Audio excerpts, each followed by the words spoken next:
he's like, I got 50 for you. Hi guys, it's Mark and Elaine. Hold on a second. We're just getting everything set up. So good. So we're here. We've gotten Sci-Fi going. We've got everything rocking and rolling. Elaine is here. So there you can see her. There she is. Happy Thursday, guys. So Adam, how are you doing? I am doing good. Great. Being productive as usual. Terrific. So do you want to take your turn first, since you're the first person on my screen? Yeah, I can go for it. Do that while we wait for the Mr. Sci-Fi to jump on. There it is. Yeah. Okay. It's up and about. Oh, I love your name, Kushik Chato. I love your name. Oh, good. Great. Wait Okay. till you see his show. Wait till you see his work. Yes. So so go ahead, Adam. Please, it's your turn. Yes. So, I have been busy. For those of you who don't know me, I am Adam Sartain. I am an actor, as it says on my shirt, a voice actor and a associate producer on Spaceman. Yay. You won't get tired of that, I swear. So I've been working on Spaceman. We're working on getting our physical perks out now, and then there's a few digital perks that we still have to get out that we're working on. Yes. But we are fulfilling our Kickstarter fulfillment, getting it done. And then in other Adam news, I have a podcast called Inside Animation, and our next episode coming out on Monday is with the voice of Donald Duck. Yay. Yeah, okay. Daniel something or other. Cool. And so that was fun. And then, I had a bit of a slump a few weeks ago where I was scrambling for podcast guests. And now, last week I was able to do 3 in the same week. I was able to make 3 recordings in the same week. So cool. I finally got a bit of a buffer. So, but I'm always in the market for new guests on the podcast. So if anyone knows anyone who's done anything in animation, whether it's writing, directing, producing, voice actors, or even just like production coordinators, little tiny jobs. Cool. I want to know all of it. So, may I suggest something, Adam? Yes. Why don't you, since it's very good to always have publicity if you're in that work, why don't you ask the guilds if there's a board where you can put up this opportunity for all the guilds? Yes, sure. Okay. Well, that would be for For the directing. They wouldn't know. The Directors Guild is not the same for animation. It's different. But the Writers Guild, yes, absolutely, sure. And the Okay. actor. Maybe Yeah. I'll look up on their website. Yeah. I tried getting a hold of the Animation Caucus of the Writers Guild Yes. through their Facebook, but it looks like they haven't even done anything on that group page for a long since the pandemic started. Yes. Wow. Yes. So that seems to be a bit of a dead end. But I think they've just been watching cartoons. Right? That's what they've been doing. Yeah. So, but good. Well, There's, but- by the way, there's also an animation. Well, here's a couple of suggestions. There's an animation magazine, and so you might want to contact the editors of that. Yeah. Additionally, there's a reviewer on Film Week on KCRW or KPPC, with one of them.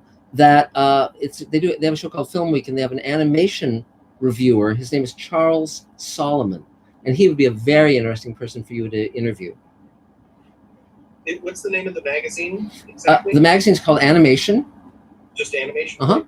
and the radio show is called Film Week, and I think it's on KPPC, I believe. And the guy's name is Charles Solomon. Charles Solomon. Okay. Great. Yes. But if you have any trouble reaching anyone in the guild, if you just call the business office or the front desk and say, I'm looking to do these podcasts to give people a little free publicity. Yeah. Where could I post this? Mm-hmm. Mm-hmm. And then you just roll off a number of the guests you've had so far. So great. Yeah. I'll make sure to mention Mark Zicree was one of them. Then it'll be great. Yeah. So good. So anything else, Adam?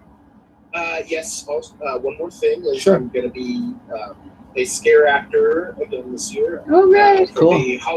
the Los Angeles Haunted Hayride. Great. So that's going to be fun. Whoever wants to be scared. They've got some good mazes and of course the hayride as well. Yeah. So. Yeah. Great. So, so 3 cheers. Yay, Adam. And again, for those who are new here, it's the Mr. Sci-Fi round, Zicree Roundtable the thing, simulcast. So, so Adam, are there any Mr. Sci-Fi questions yet? There is a Scott Baker question already. Cool. And he asks, is the title of this stream an homage to Phil Hartman? No, it's actually just it's an homage to the Honeymooners, which is one of my favorite shows. But yeah, so it's Zicree Pow Zoom, it says. So so Mark O'Bannon, you're up if you'd like to take your turn. Hello, how you doing, Mark? Well, my name is Adam, everybody. Good. Well, I'm just working on this crazy project. For those of you who don't know, that Sky Conway was talking about LA Comic Con, and he's hosting the last. He did the Star Trek Renegades, in case anyone doesn't know. He's hosting the last public appearance of Nichelle Nichols at LA Comic Con, and they said, "Hey, how do you like the West Wing of the Convention Center to run events?" So he called me up. He's like, "Hey, you do Comic Con panels, right?" And I'm like, "Yeah." And he's like, "I need you to do 50 panels for me."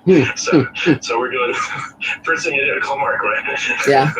So yeah, we're gonna have a big Space Command panel there, right? And Great. and if you want to do a couple more panels, Sure. we've got plenty of space. Sure. On whatever. I'd like to do a Babylon 5 panel. Yes. If you want to, Yes. contact people and through David or whatever. And, Yes, we've got that in motion now. If you want to do something else, if you want to host like a live podcast, or we've got 8 breakout rooms. Mr. Sci-Fi Live, One room is, I think, seats 1,300. That's for all the Star Trek events. And the other room seats, I think, 900 or 600. Great. That's 600, I think. Great. And so there's plenty of space. Great. I just got a bunch of cosplayers, Star Trek cosplayers, to involved, and I think we may have like 20 people walking around in Star Trek uniforms, kind of like the Star Wars people, but Great. Star Trek, Sure. And I think we just got the Klingons. We were talking with the Klingons, so I forgot to call them. Anyway, talking about a Klingon reenactment or a group, and if they can come, and that happened. Let's see. News. I'm just working. I just finished the film schedule, so we can show Space Command, and then you can do a panel, and then great. And but I'm not. They also gave us the theater at the convention center, which is room 411. So I'm scheduling films there too. Maybe I can squeeze in Space Command. How many minutes is Space Command? Well, it depends on how much of it we show. The pilot is around 2 hours. And it's a 2-hour pilot, and it's splendiferous. And now, is it the LA Convention Center? Which convention center is it being held at? The big LA Convention Center, the big floor, and then you go to the right, that go past Starbucks and all that way down, and then there's this West Wing with an escalator going up and a bunch of rooms. That's our spot. So great.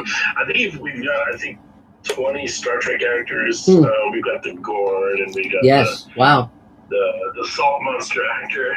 It's great. Got all kinds of people. So we got lots of actors, and for autograph signings, and great. so you can do autograph signings yourself too. You should bring your stack of your books and send autograph from Mark. Sounds good. Sounds good. And Mark, one thing. What I'm working on now. And one thing I wanted to mention is I just got this in the mail today. There's going to be an auction of costumes from Star Trek Discovery, the season 1 and season 2. And here's this. So if the prop store is doing this, and so anyone who's a Star Trek fan, you can actually get original costumes worn by the leads, Klingons, Discovery crew, everybody, and the Mirror Universe. And so it's not cheap, but it's authentic. So that might be something for the super Star Trek fans. Did you say there's a prop store in town? No, it's a company called the Prop Store, and they're located in London and Los Angeles. We bought a number of things from them for Space Command over the years, and they sent me this cool catalog. So, so anything else, Mark? Anything else in terms of your check-in? Well, we're doing an auction at our event, so I'm going to see if I can contact the prop store and see if they'd like to participate or whatever. Great. They're in LA. That's great. Yes. So I'll give me a great idea of someone else to contact. Oh. And just so you know, I'm doing very soon, probably within a couple weeks, photo shoot with for book covers, and I'm looking for a model right now in backstage page. I forget the name of it. Yeah. And I just put an ad out, and I'm getting response. And, Great. but I will need a makeup artist and a hairstylist probably. And so anyway, I'll put an ad out. Yeah, that sounds great. and just so you know, one of the most popular panels we had as writers was for the audience, where they could raise their hand. It's sort of like, and what the question was, what have you seen too much of that you never want to see again In science fiction. And what would you never like want to see again, and what would you love to see that you haven't seen? And Yes. we got the best answers. This really. This is when we were when I was producing Sliders, and we were trying to bring the audience back because they'd really wrecked the show in the 3rd season, and I was brought aboard in the 4th season to fix the show. So But the fans you want to run the town? I mean, you guys. We could sure. Sure. Sure. And then we could have spotlight on Lane Zicree. Huh. That's fine. Thank you. That'd be fun. That'd be fun. Yes. So anything else, Mark? We can talk further later. If you want to do that panel or just Sure. send me a name, a title, description, who would be on it, and then I'll weave it into the program. Sounds great. Okay, yay, 3 cheers. Good to see you as always. So, Adam, is there another Mr. Sci-Fi question? Yes, our next question is from Mark Lungo, Hi, Mark. and he asks, do you have any comments on the recent death of Michael Constantine? Well, I wrote for him on Friday the 13th, the series. He was terrific. I met him years later and thanked him for being in that role. I'm just very grateful to have had the chance to work with him. He was a huge talent, and so that's pretty much all I've got to say about that. But I was, very lucky to grow up when there were basically actors who appeared on almost every TV show. There were only 3 networks, so it was almost like having a family of these people that you would see one week on Gunsmoke and the next week on Hogan's Heroes or whatever, because they did both comedy and drama. I think I first became aware of Michael Constantine when he starred in Room 222, which was a show about high school teachers. And I think he played the principal. And he was just always very solid, never dropped the ball. Very, very good actor. And I love working with people like him and, all the other wonderful actors I've gotten to work with. So cool. So I see Judith is on the screen. Do you want to take your turn, Judy? Judith, then we'll do Paul, because I know you're checking in from Liverpool. So Judith, want to go for it? There. Yeah. Good. I'm a little tired, so I'm not going to stay long. I've been running around like a Looney Tunes. Let's see. I'm writing my bio for the film that I did. Looks like they're going to really push it and publicize it. I'm getting a lot of really good comments. And that's how they want to take my picture or they want to get it out. And my voice is, I've been talking all day. So that's coming back. But that's so nice, for change. It's very different from the last few months. And I'm walking much better. I don't use the walker in the house much anymore. Good. Great. I use it downstairs. But in the house, I don't use it. So I should be off it fairly soon. I'm going to see the doctor next week and see what they have to say. Great. And that's it. It's been, like I said, it's been a busy week. I got someone from my HSS to take me around, so I'm catching up on a lot of shopping that I didn't do. Great. And Great. like that. That's great. I mean, there she is, right off the operating. Did you get the picture? I sent you the picture. No. I'll send it. I'll ask Kelly to send it to you. Great. It's hilarious. He is a corpse. That sounds great. Great. Just so you know, she comes right off the operating table into playing a corpse in a movie. Yes. I can hear you. Elaine, speak. Just to let everyone know that she went right from the operating table into playing a horror and a corpse, then a corpse in a horror movie. Yeah, in a horror movie. It was great. That's great. Yeah, So, it was fun. so anything But else? what was really nice was when I did the scene with the guy who played the son. Mhm. He was crying, I was crying, and I looked up, and all the crew was crying. That's great. That's great. That's great. Really nice. But oddly, when you went out onto the street, everyone on the street was crying, and it's continued ever since. It's a very odd phenomenon. But so yeah, there you go. So anything else, Judith? No, I'm just very thrilled with something good coming my way for a change. That's great. Well, 3 cheers. Yay. Excellent. So great. So Adam, is there another Mr. Sci-Fi question? Of course. And good to see you again, Judith. Yeah. So our next question is a question from Bob Rich that I've been meaning to ask for a while, but finally got to it. Okay. So the question is, what are the most important traits and qualifications for being a great showrunner? If you want to make a high-quality series that the cast and crew enjoy creating. Yes. It's a really interesting mix between, you have to be able to have a vision for a show and be able to write that vision. And so there's the artistic side where you have to be very good with actors, you have to be very good with writing and the vision of what the show is and what the structure of it is. But then you also have to be an extremely good administrator in terms of budget and logistics and schedule and all that stuff. My friend Glenn Mazzara, who was the showrunner on The Walking Dead for a few seasons, he previously ran a hospital before he was a writer, and that was a perfect training for a prospective showrunner, because it was dealing with budgets, dealing with personnel, dealing with personalities, dealing with them.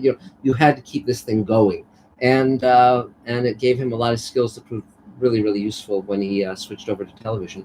So yeah, absolutely. Anything you want to add, Elaine? No, just Okay. budget and knowing how to run a team, because you've got a much better team if you appreciate your team. Yes, exactly. So great. Well, 3 cheers. So let's see. Hey, Dave Edison, you're next on my screen. No, you wanted to do. Oh no, we were gonna. I'm sorry. Hang on, Dave. We were gonna do Paul Dove because he's in Liverpool. So go for it, Paul. Hi guys. By the way, sorry I missed your birthdays the other day. A couple of weeks ago. Yeah. Mark and Elaine.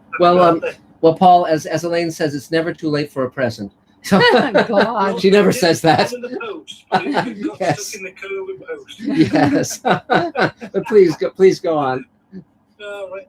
Yeah, I'm sorry I can't stay too long because I've been in about 2 hours. It's now nearly 2 o'clock in the morning. Wow. Wow. Back up and out by 7 o'clock. Wow. Oh my gosh. So it's been a long week Mhm. because everything's now coming back to normal in the UK. Good. Good. We're getting quite well. Still can't travel to the States. They won't let us in. I think they think we're going to do something wrong. But yeah, it's going to be good. Great. So it's just a quick hello and say I'm still in the land of the living. Great. Well, it's great to see you. 3 Thanks cheers. for joining us at 2 Yes. in the morning. I love your little toy as well. The little toy, which. You're the one for the movie. Oh yes, the spaceship. Yeah, it's. Who made that for you? Yeah.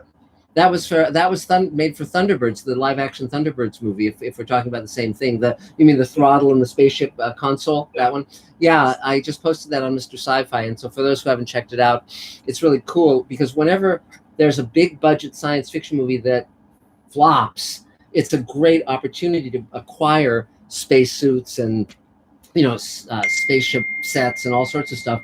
And so that was just shipped over from England. So. That was really great. So pretty amazing. But thanks for that. I can imagine that on a go-kart driving down the street. Yeah, just keep your eyes out. I'm sure you'll see that in the near future. So great. Well, good to see you, Paul. Take care. Okay. Bye. Bye-bye. And so, Adam, is there another Mr. Sci-Fi question? We are all caught. Wow. There are currently no new questions. Okay, that's fine. Not a problem. So, Dave, now you're I up. will. Again, can take this time to remind our Mr. Sci-Fi listeners that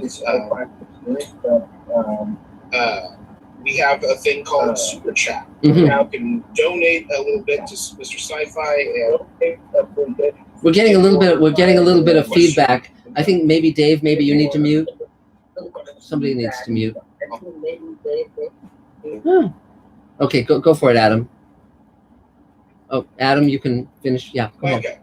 Yeah, I was just going to say that anyone listening on Mr. Sci-Fi, you can go ahead and send us a couple of dollars, and if you do, your question will be moved to the top. Okay, great. Thanks. Yay. So, Dave, you're up. Go for it.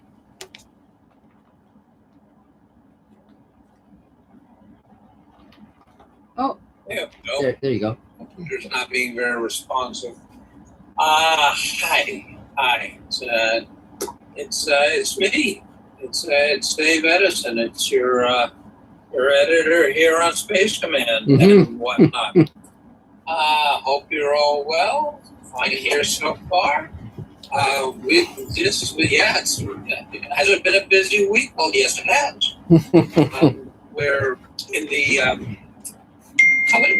entering the color correction phase. We're still getting VFX shots in. Just added some today, and sending that stuff over to David Bartlett. And well, actually, he's sending it to me. I'm putting in the project and sending it back the project file. David, that file is in the Google Drive, so I can send you the direct link if you like. But it's, cool. It's in a folder. You know where it is? Cool. We'll figure it out. We'll talk. Anyway, so we are racing with no breaks towards a completion of the second episode. Not only completion of the second episode, we're combining the first and second episode into a 2-hour feature. Is that correct, or is that plan changed? No, we're doing that. Absolutely. Mark said? No, we're doing that. Absolutely. Okay, so we're doing that. So we'll just started working on the credits for the 2-hour piece, and there are a lot of pieces floating around that we have to get in order. David Ragland is composing the music. I've been sending him versions of the work in progress, and as we change things around, it throws a monkey wrench into his plans because he's composing for an hour-long episode, and we're moving pieces around. So we're trying to keep everything in order and all the plates spinning, but you know, it's a handmade product, and it's a puzzle every time. So we're putting it together. Yep. That I don't know what to tell you. My life is Space Command until we get this done, and then we're all gonna go to Bermuda, Our next or a Delhi or something. our next episode is going We're to gonna be get together tomorrow and watch the project start to end. We're gonna be masked up and well, not together. We're all been vaxified. So we're gonna watch it start to end and see what we can do. Yep. What needs to be done. Okay. Yay. That's my story, and it's as exciting as it sounds. Thank you, Dave. Thanks. Adam, are there any Mr. Sci-Fi questions yet? Yes. Actually, there was a question that I didn't realize was a question. This is for Elaine from Scott Baker. He says, inspired by you, I have begun putting together 2 proposals for epic mega grants. They're both significantly different from your film proposal. Great. So I wonder if you talk about the process. Well, we're just learning it. I mean, we've done several videos to answer their questions. We'll find out. We're finding out now. We'll see what. I mean, see if we'll get it. At the end of the day, the question is always, does it succeed? So if we succeed, then I think we will be useful as advisors. If we fail, I think you can kick us to the curb. Yeah. You know. So. You know. I mean, the main thing was that we were talking in terms of the specific grant we were going after. Is we tried to track down anyone we knew who got the grant, or failed to get the grant, and say what did you do? What are their biases? Because it's very specific. It's not like mini us's. They have their own agenda. And I used to write grants for for an organization, which was a nonprofit, and they said, "Oh well, you write pretty much the same grant for your program for every nonprofit," which was absolutely not true. I had to study each and individual donor, what their protocols were, what their biases were, and I had to focus the grant on, what they wanted with the same program, but I just brought up different aspects of our program to suit their needs. So it's very good to find out specifically what is the agenda of the grant giver and see honestly, the honest ways in which your objective would line up with theirs. Mm-hmm. Yeah. So we'll see. We'll find out. Yeah. So, okay, great. So let's see. So, Sheree, I guess you're the next on my screen. You want to go for it? Hello. I'm Sheree. I am a writer-director. I live in the Silicon Valley. And this week I'm helping out a table member who needed some female judges for a film festival. Great. So I'm watching some short films and reading some scripts, so that's fun. Cool. I have to finish up a couple of tweaks on some scenes for my feature comedy that I want to do the table read on. So once I finish that, I'm going to put out an email to the table so that I can get actors and get that going. Great. And then on the 20th of this month, I will be starting a lighting class. So cool. That's nice. What's going on. I've also been watching all the old videos that you've put up on your channel with all these Zoom meetings. Yes. And it's really great to watch and see the progression, throughout the COVID and everything. Uh-huh. I have one question that might have been answered in one of them, but I haven't seen it yet. Did you guys ever get your spacesuits back that were stolen? No. Well, fortunately, we own a number of spacesuits, but the one that was stolen was a really choice one. It was from Cloverfield Paradox. We never got that back, and then other things were stolen. In all, I think we lost about $10,000 worth of stuff. And so that was very unfortunate. Sorry. Yeah. It's I cry myself to sleep every night. So, but yeah. So I just want to say I really enjoy going back and the things.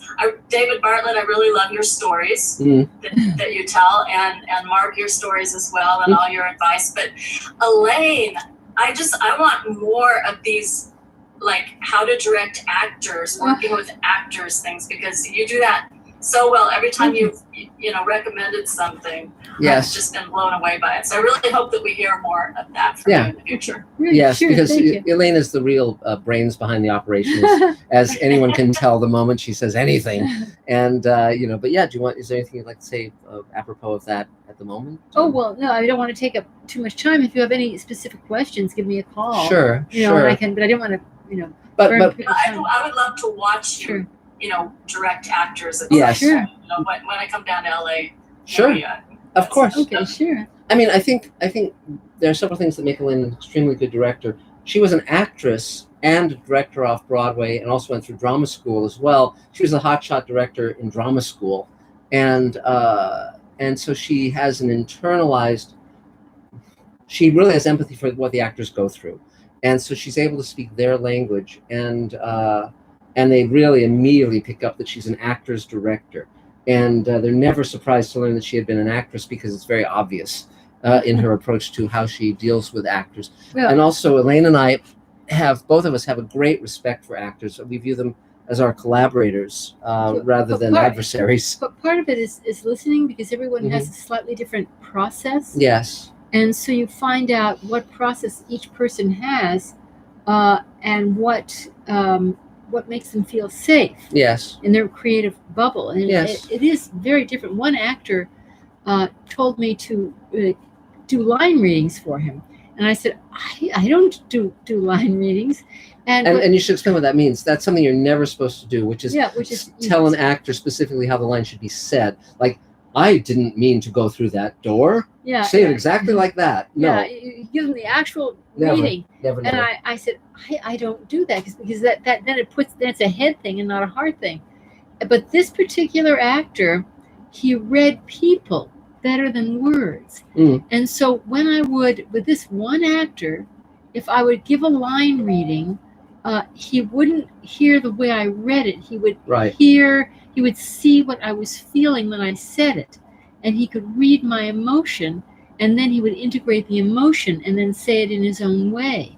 But it really threw me at first that was how he did it. But I tried his request, and then I saw what he was doing. He was reading people, not words. Yes. So it is interesting, to never close your mind to somebody, however left field it feels, but to let them follow their instinct. But the main thing is that I think I probably said this before. When I'm on set, I only use the character name, and if there are breaks between while they're setting up the camera, I'll go over to the actor if they seem to be just trying to hold on to the moment, and I'll say, let's say their name is John. I'll say, for the character, I'll say, hey John, how's it going? Your mom's really sick, isn't she? There's no one you can talk to about it. I said, I don't know how I'd handle it. I'm so sorry. Stuff like that. Right.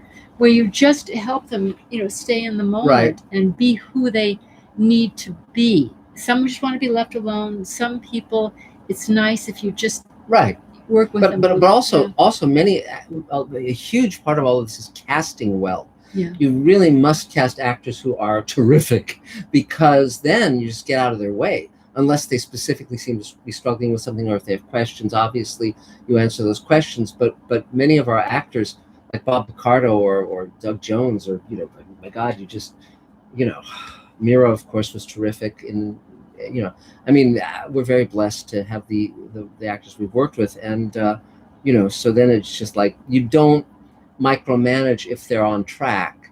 You allow them. Though I remember when Bob Picardo, he had one monologue in the first hour of Space Command, and it was about how the character lost his wife. She died, and Bob did say, "Can we do that early in the day?" Because he wanted to really have his focus and his energy there. He wanted to be, able to pull it off, and so we arranged that, and we only did 2 takes of that monologue, and he was terrific. He was wonderful.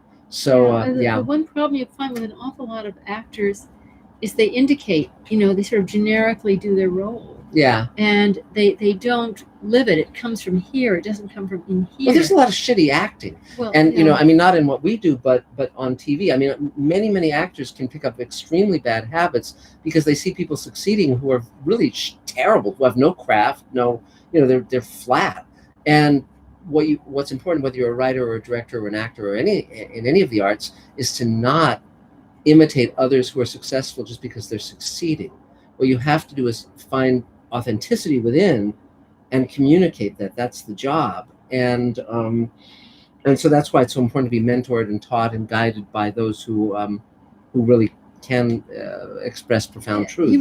We were just watching Dune. He was making me watch Dune. Well, the full version, the restored version, the 3-hour version, not the Villeneuve one, the David Lynch one. Yeah. Oh, no, I was talking about the difference between the 2 actors, one who played the son and one who played the father. Oh, that's the Children of Dune. That was the miniseries. Yeah, we're going through. Elaine is on a sort of a Dune kick, so we've been watching the miniseries and the David Lynch movie and getting ready for Villeneuve. And it's definitely Elaine. It's not me at all. Don't assume that it's me just because it's me. So go ahead, please. So we were watching the one who played the father and then the one who played the son. Yes. And it was James McAvoy playing the son. James McAvoy played the son. Yeah. And the fellow who was playing the father as a young man, it was just very hard to keep watching. He's just kind of white bread pretty boy playing Paul Atreides. But then later in the miniseries, he gets to go crazy and be this guy wandering in the desert, and that gave the actor something to actually hang on to in terms of creating a character that was interesting. It was very clear that he needed something like that, because then actually he was doing a good job. But prior to that, it was just kind of flat and forgettable. But with James McAvoy, you believed just he great. Was telling his truth. Yes, he was just and great. And you believed that he had taken the time to pre-live those moments. Yeah. So that when he was summoning pain, you could tell he saw that horrible thing happening in his head, because he had summoned that moment enough where when he referred to such and such a person, that he saw the worst moment in their lives and he could summon that. And it wasn't just saying generic painful lines.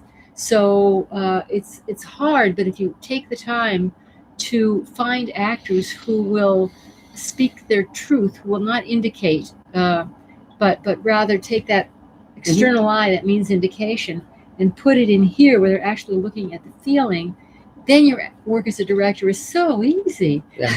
Yeah. Then you just move them around Yeah. in front of the camera. Yeah, like salt shakers. Yeah. Yeah. Yeah. So it's I've great. heard this before, and it's true. 99% of good directing is great casting. Yes, it's true. And again, there are certain actors who are actors directors who really lean into performance and really love rehearsal. And then there are others who are just technicians and they're very interested in the shot and the composition. And then, if they don't cast well, they're screwed because, it's very funny. Ingrid Bergman told this great story about Hitchcock, where she came to Hitchcock at one point and said to him, "Hitch, I'm just not feeling it, the scene." And he said, "Fake it." And so she did, but for Hitchcock, the storyboarding of the film and the editing of the film were the processes that he was really interested in, and the filming of it was just kind of like to get to the editing. And fortunately, of course, he was casting terrific actors, but he was not an actor's director in that way. He was very much thinking about the finished film, and the actors were simply an element within that film. So and yet he created great classics, So there you go. So anything else? Any other questions? Okay, yay! 3 cheers. So Adam, is there another Mr. Sci-Fi question? Yes, we have a great question from Juan Suros, who asks, will Space Command have any distinctive ray guns or other weapons to add to the science fiction world? Yes. In fact, hang on one sec. Hold on. You are asking this question of a ray gun freak. Oh yeah, absolutely. So hang on. We have them lining the wall. Yeah, there's a wonderful artist from the 50s named Ed Emshwiller, who's one of my favorite science fiction artists. And he did this great design for a gun, so I actually contacted his son and asked if we could use the design. So this was the first iteration of that design, and then we did this. And so so we're I love all this stuff. So design is a very important part of Space Command, and Fawn Davis built this for us. He did Starship Troopers, many other films, and this is the first iteration, which is getting a little bit bent, and it's been because we've been using it. We've got rifles and all sorts of stuff. So yes, the answer is yes. I love all that stuff. So go ahead, Elaine. Yeah, one of our stipulations for design was that we didn't want to build anything that we wouldn't want to go to a toy store and buy. If it wasn't that cool, it wasn't cool enough. Yes. So yes. So that was our we wanted it to be cool. We wanted stuff we hadn't seen before. We wanted stuff that we would want to we would want to own, and then we would. There we go. And if it wasn't like that, yeah. And on a larger scale, the Yamaha ship has some. Yes, and also again, one of the reasons I think Space Command has such I think impressive designs, whether it's the Paladin or the EMA ship or et cetera, is because my degree is in painting, sculpture, and graphic arts from UCLA. I was a visual artist before I was a writer, and so I have a very good eye for talented artists. And so whether it's Ian McCaig or Ed Emshwiller or whomever, I'm always looking, or Gaudi. Gaudi is this architect, brilliant architect, who we utilize sort of as the design aesthetic for the EMA ship. And, so I'm always looking for those people who will have real great design aesthetics, because I want to see things that are reminiscent of a 1950s science fiction aesthetic, but are also fresh in their specifics. And so sometimes you can get amazing artists for less money. Yes. Because often they say quite correctly they're not allowed to do their best work because the people who are hiring them don't have very good taste. Right. And they're constantly frustrated. Yeah, and we'll see in books where there was a great initial design, and as the executives with their egos and their lack of whatever, a good eye, would pound on it until it was really quite pedestrian. And so sometimes you can get an artist cheaper if you just appreciate what they're capable of. Mm-hmm. Yeah. So cool. So let's see. So I guess Glenda, you're next on my screen. Go for it. Hello. I'm Glenda. I live just outside of Austin, Texas, and really happy to be here. Big Mr. Sci-Fi fan. Real about more and more Space Command all the time. my exciting news. My roommates are moving, so I'm going to be looking for a place to live in about 4 to 6 months. So, Okay. That's always fun to watch get your fruit basket turned up and have to go somewhere else. Mhm. But I've got time to work on that. And I have a trailer, which is where I'm going to end up building instead. Mhm. Wow. So my Facebook set's going to be on wheels. It's going to be mobile. Cool. Cool. My other little advancement is I got this out of the Tommy Wiseau, the Room movie store, Mhm. and I think that it's going to be pretty perfect for. I got my helmet somewhere. Cool. Oh, wow. That's fun. Oh, That's how fun. There you go. Yeah, that's that works. Great. You That's bet, of course. great. Yeah, I was going to post this in the room, but I thought it might be better verbally. Mhm. When I'm filming, if I'm in this, I'm filming this, I got my phone or my camera or my screen reflecting right here. Yes. That's something are there tips and tricks that I can do to minimize that, or is that something I'm going to have to do in post? You don't, if you can do it, if you don't do it, let's put it this way, if you can avoid doing it in post, avoid doing it in post. That's something where you can put an email out the table and see if there are tricks to help with that. There definitely are tricks.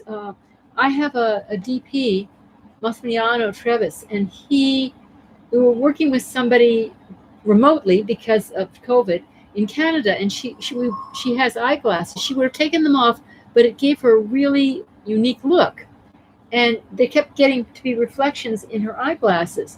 So we had her and her dad have a conversation with the DP, and he just told them where to put the lights, and when they repositioned the lights, no more reflection.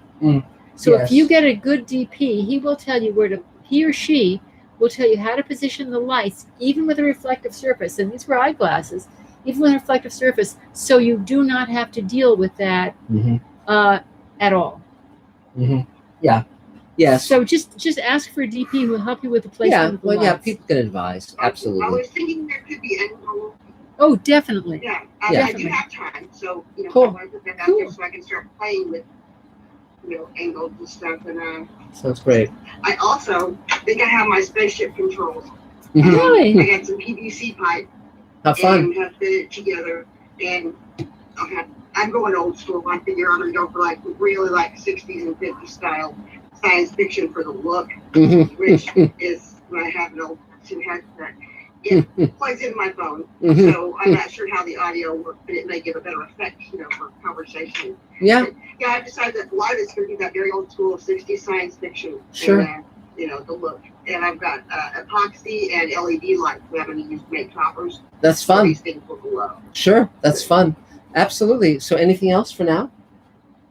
Yeah, it was all. I actually worked really hard to have something to show out today. Great. Good for you. Good for you. 3 cheers. Yay. It's funny that you mentioned LED lights and all of that, because there's a film when I was a teenager, most people don't know this. I had a friend named Elliot Chang, and he and I were, aspiring writers and directors and so forth. And he decided to make a film that was essentially a ripoff of Mars's Heaven, which is a very famous short story from the Martian Chronicles by Ray Bradbury. And because I was the only person he knew who owned a spacesuit, he cast me in the lead. And he shot it what's called MOS. So he shot it without sound and then did sound post-production. And my mom is in it and I'm in it. But Elliot did my voice and Elliot's sister did my mom's voice. And I haven't seen that since we shot it. I think I was around 16 when we shot it, 15 or 16. But I'd love to get that footage because I could utilize it in the Space Command. The footage of me at 15 in a spacesuit, that I show up in the pilot of Space Command. So I'm reaching out to Elliot to see if he has a copy of it still. And we'll find out, but I'll let you guys know what happens with that. So Adam, is there a Mr. Sci-Fi question? Yes, our next question is our first super chat of the night. Yay! From Gregory Krug. Mm-hmm. And he asks, of all the original Twilight Zone episodes, yes, how well do you rank Stopover in a Quiet Town? Well, Stopover in a Quiet Town is the 5th season episode. There were 5 seasons of Twilight Zone. It stars, Barry Morse, and it's about a bickering couple who wake up in a small town after a night of drinking, and they find that they're the only people in the town. It sort of mirrors Where Is Everybody, which was the pilot with Earl Hallman finding himself in the town with no people. But the payoff is completely different. And it's a good episode. I like it. The mystery is good, and the reveal is good. But because the two lead characters are so objectionable, it's like not that much fun spending time with them. In other words, in the episodes where you have characters that you're rooting for, or who have an emotional core with some insight, it's better. But Stopover in a Quiet Town is a good episode, a memorable one, and I'm going to be doing over 100 Twilight Zone commentaries shortly. We're going to be launching that campaign to raise the money to do that. And so if anyone wants to find out more about that, just go to twilightzone-commentaries.com, and you can sort of get on an email list so that when those are available, you can purchase them for a nominal amount. So so there you go. So let's see. So David Bartlett, I guess you're next on my screen. Hi everyone. I didn't come out of light. How do I look? Okay. You look very lifelike. Yeah, that's good. So I am a filmmaker, a teacher and human rights activist, and a producer on Space Command. Yay! I started my career making my first film at 10 years old. I made some more films in theater in high school. I moved to LA in 1980 and started working right away on some very large films as an intern, and then on some low-budget films with Roger Corman at the World Studios, where I built sets with the likes of Jim Cameron and the associate producer Gail Anford. So I learned a lot about making super low-budget movies and remakes of movies and turning them into bad movies that made money. I learned a lot about that too, as a matter of fact. But I used to try to tell a story every week that I haven't told before, and I have a little one that is a little bit, I don't want it to be misleading, but how I got started as an editor. I was editing on film and splicers and tape back before there was video and long before there were any computers or the internet. And I was a projectionist in Oregon. And I thought, well, sprockets can't be that different, right? That's pretty different. So I saw some of the equipment and I was like, So I was working with Robert Wise, was my first advisor, and he was working on a short film promoting the Motion Picture Home Hospital. So I volunteered as his apprentice editor for a couple of weeks, learned a couple things. And then there was a short film being shot, and I was the second camera assistant, and it was 35 millimeter film. And I said, do you have an editor? And the director said no, so I said, I'd love to be the editor. And they said, great. They didn't even see anything I'd worked on or anything, which I hadn't really done anything. So I showed up in the editing room with a big stack of the film and a big stack of the sound side by side, and a very large piece of equipment. You can't see my hands here, it's much larger. A big table with 6 discs on it and 2 screens. And that was the editing machine. It was called a Steenbeck. And another one off to the side called a Moviola, which was green and it's vertical. And there were a lot of perforations and sprockets to be had, but I don't know how to use any of it. So I didn't tell anyone. So I would, be during the night when they were all doing something else, I'd be in there flipping switches and getting the film in and getting the sound working and figuring out how this thing works. And I was very slow. So the producer, we're all about the same age, we're all about 26 years old. The producer came and he said he had a friend from France who was an assistant editor, and if I needed one, I could have her help me. And if not, it was fine. So I said, okay. So she came in and he says, so how do you like your codebook set up? I was like, codebook? Yeah. So I had seen a codebook, but I don't know what to say to that. So I said, well, I better think fast. How do you usually do it? Because she was from France, she was very nervous that it wasn't going to work here in America. She described me the codebook setup, and I said, that's fine. And she was so relieved she never found out that I didn't know what I was doing. So she says, would you like me to sync up both the dailies? And I said, yeah, sync up the dailies. So I said, I wonder what that means. So she took the film and she took the sound and made them sync with each other. And she never found out that I wasn't really an editor. And the director and I worked for 6 months on that film. And later, we were friends for 10 years. And he was Damien Harris. He was Rick Harris' son. So he admitted that he was afraid that I was going to find out he had never really made a film before I didn't have any directing skills, and I was terrified he would find out I wasn't an editor. So it worked out very well together. And that's how we learned how to make films, was really diving in and just saying it. Now, I'm not saying that to get started in the film business you should lie, but I definitely bet the truth considerably on that one.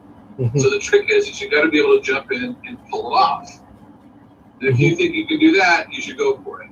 And Mark Spahn was saying Ray Bradbury's famous quote of jumping off the cliff and then building your wings on the way down. Now, there's a lot to be said for that. I don't recommend it as a policy. No. It does have its place, and that kind of worked out really well. So I then edited 2 features on film, and I got my union card because I had those skills, and I was editing sound for years, Speed and Total Recall and Pulp Fiction and other films, and it all led to other better things later. Now I have over 150 feature credits, and I have 64 Film Festival awards, and I just got an Emmy nomination. Yay! Lots of fun. In fact, this weekend I have a very busy weekend with the Burbank Film Festival. I have 2 films, and I was a judge, not on my films, for the record, different categories. So, which they usually allow, but I was judging before I got the films in, so it kind of just. Anyway, so I probably won't have any trouble getting any access to the festival this weekend.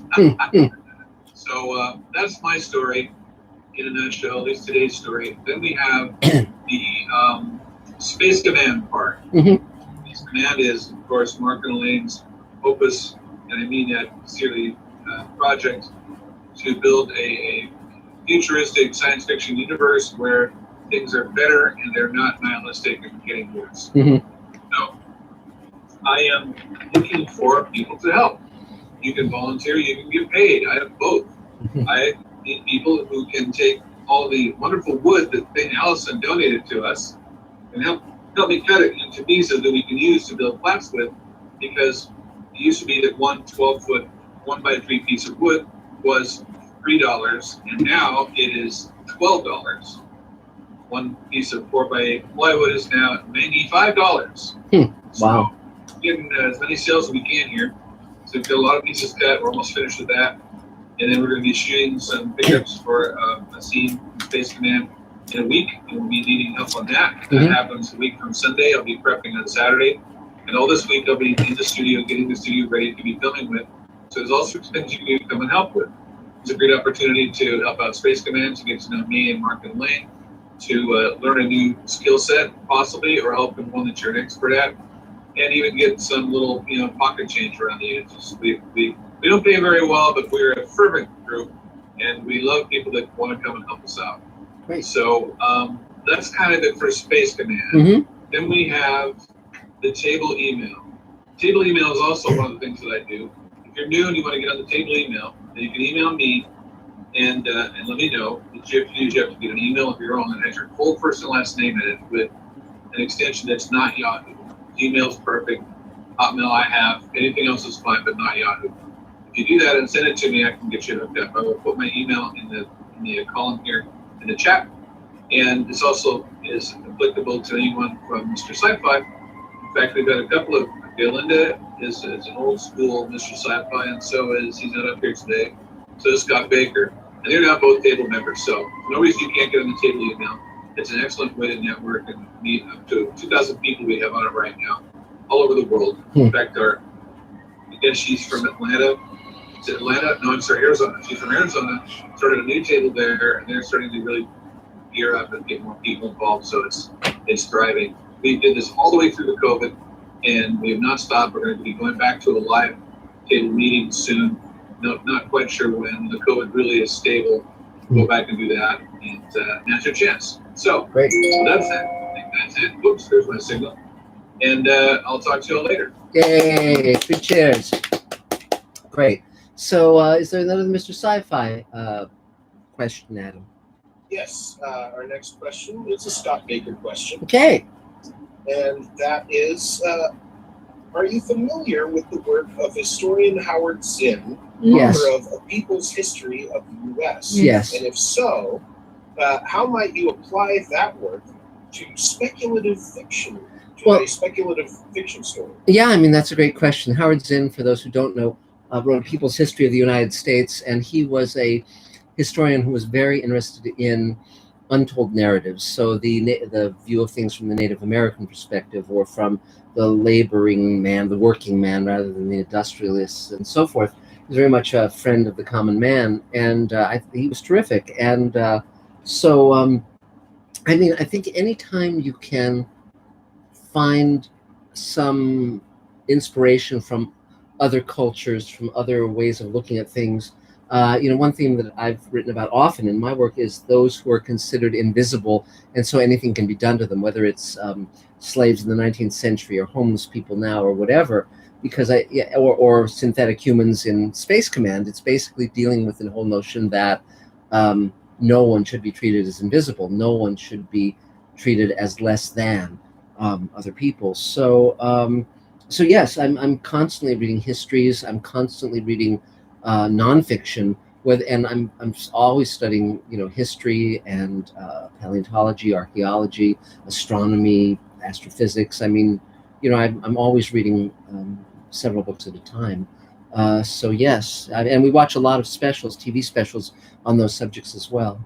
But especially in science fiction and fantasy, of course, where you can get rid of the complications of modern day life, or what's happening here and now as a million details, where you can streamline it to really hit the heart of a piece, like you treat a person like a person, and so it's an ideal venue for speaking to those, for the common man, both fantasy and science fiction, narrowing that down and distilling it into feeling again, rather than the constant avoidance we seem to fall into. Great. Cool. So let's see who's next. I guess Carol's next on my screen. Go for it. Hi everybody. Happy birthday.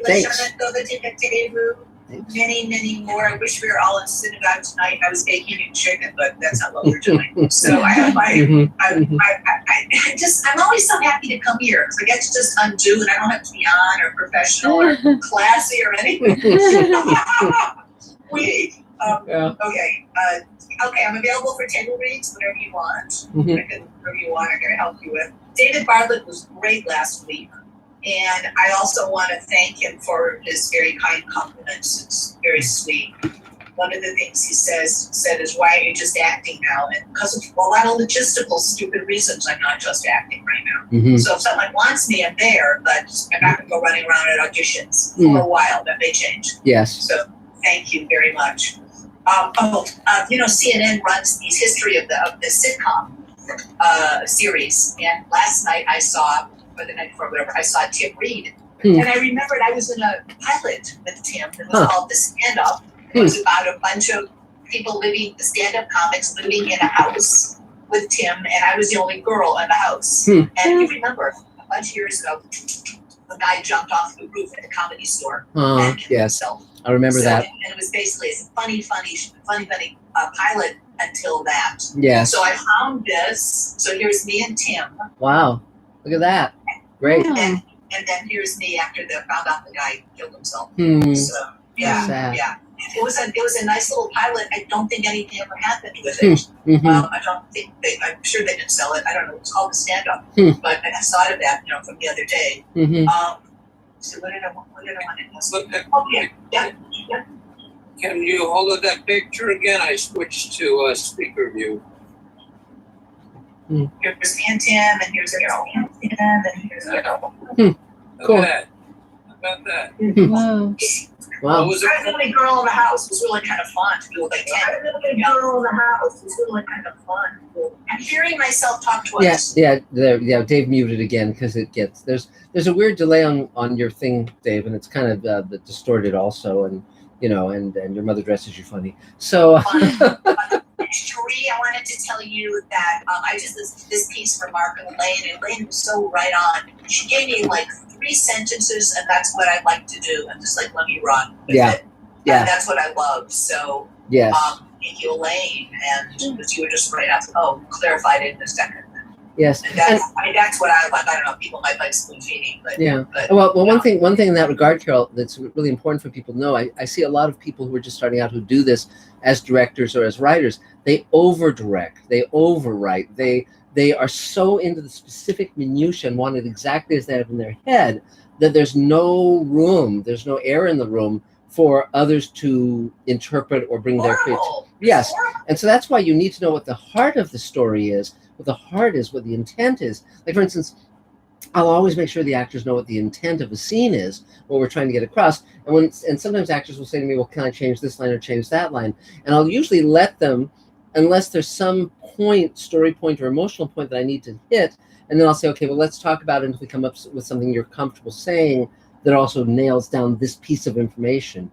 And, so, but again, you really want to allow the creativity of your team because great things can come of that, so yeah, absolutely. Yes. And Mark's right, Sheree, just go for good actors. Don't worry about it. Yeah. So go for the people out in the room, they audition and make you feel like there's some real truth and they vibe you. Yes. Yes, but the other thing is also recognize that you can, as an actor, you can be on your game, and if the director or the producers are idiots, they're not going to recognize. They're going to guide you toward a bad performance and move you away from a good one, and that's really difficult. And also, frequently in television, the director's job is to simply get the number of pages shot that day, and so many actors have no guidance from a director on a TV show unless it's a superlative television show and a really terrific director. But don't ever assume, particularly in television, that the director is going to be of help. So you really have to bring. You got to be on your own thing. Yes, you have to bring your game. I remember I was watching an old television show, and suddenly it was like one episode was like better. Yes. Better. I mean, it was always a reasonable show, but suddenly one episode was better than I'd ever seen it. And I went, wow, what happened? And it was directed by Ida Lupino. Oh my God, an actress. Mm-hmm. Yes. See? There you go. Yeah. If you want to be a good director, take acting classes. Yeah, exactly. Yes. Oh, sorry. Really. Some of my best, really, really good directors were also dancers too. Yes. They're selling their body. Yes. So I have a quick question. Of course. This is where I use you as my side hustle when I'm using you as a psychologist. Somebody, like something I've written very much, and I'm waiting for her to come through, which I'll tell you about if it happens. I'm waiting for her to come through. In the meantime, I'm like jonesing to write something, but I don't want to get into it because she may call and say, hi, blah, blah, blah. So, I mean, should I just do it anyways? Yeah, just do it anyway. Through it, yes. do it anyways. Yeah. Yeah. Okay. Just all right. Never, it's like if something wonderful happens, it happens. But never stop with your creative process. All right. I just needed to hear that. Yeah. Need permission, because you don't want to crowd yourself, but at the same time, you want to, you know what I'm saying? Yes. Okay. Yes. All right. That's all for today. Okay. Yay. Gracias. Adios. Hey, Mark, Yes. I forgot to say my email in case the people on Mr. Oh, Sci-Fi great. wanted to send it to Sure. email. Sure. DaveFilms@hotmail.com. Great. DaveFilms. Okay. Cool. Great. Thank you. So, and is there another Mr. Sci-Fi question, Adam? Yes, we have another Scott Baker question. Okay. Which is, are you familiar with the lyrics to "The Great Curve" by the Talking Heads? No. If so, would it be impromptu to say this could be adapted into a great sci-fi screenplay? I'll have to check it out. I'm a big fan of the Talking Heads and David Byrne in particular, so I'll check it out. I don't know that song, but I'll look into it. So let's see. So Jay, I guess you're next on my screen if you want to take your turn. Oh. Let's see. Can you unmute? We can't hear you yet. He's not talking. There you go. There we go. Yeah. Yeah, we can hear you now. Okay. What's up, everybody?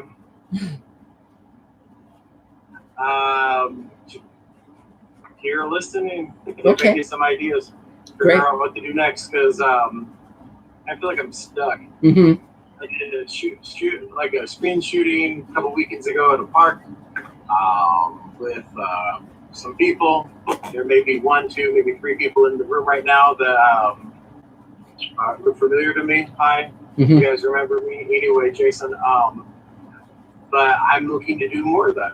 I can't find it. I feel like I'm starting to lose hope. So what is your objective? What exactly? What is your objective? What are you trying to accomplish?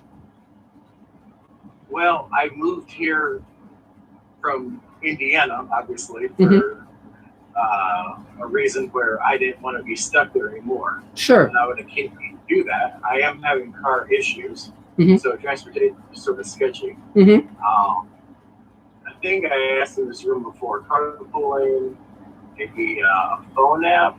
I think Mr. Allison told me in a private message. I don't know if I took pictures of the chat room and to look it back up again, or if you can type it in the message here privately again so I can look it up. I appreciate that. Sure. I mean, I'm getting to know the metro.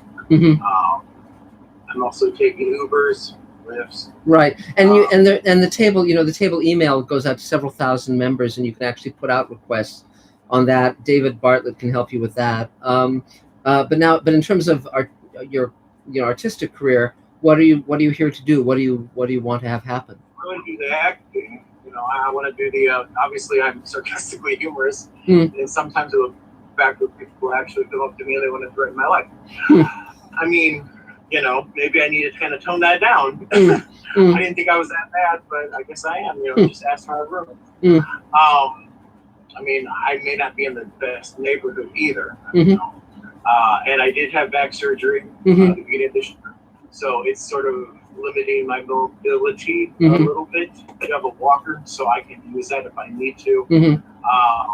But I'm so antsy. I want to get on, the camera. I want to get on, TV shows. I want to get on movies. I'm ready. Yes. I don't care if I have to practice on the, scripts. I don't care if I have it with me while I'm on the camera. I'm ready. I'm 34. I just turned 35 last week. Congratulations. So, it was my birthday, but I mean, I'm getting old. This film industry doesn't like old people for some reason, is what I get told. Well, I don't really think that's right. Well, yeah. Kind of a myth, maybe. I don't know. I think. I'm not a kid, Sure. In that regard, Jay, one of my pieces of advice to everyone, including myself, is whenever someone gives you advice, there's 2 questions you have to ask. One is, have they succeeded at what they're advising me about? Because if they haven't succeeded, then they're full of shit and don't listen to them. And the other thing is, sorry, you up a little bit. Sure. So I'm having a hard time here. I'm sorry, Jay. What I'm saying is, when people give you advice, if they haven't succeeded in what they're advising you about, ignore the advice. And also, if it doesn't empower you, ignore it. It doesn't. In other words, if there's nothing you can do and it just makes you feel bad, ignore it. Like when they say, "Well, you're getting old and Hollywood doesn't want old people." There's nothing you can do with that. Your only responsibility is to do your work and your artistic work, and that means become. If your goal is to be an actor, a working actor, study your craft, get good at it, be able to really, really knock it out of the park, and get mentors who are succeeding as actors and as directors and as producers and as writers, because those are the people.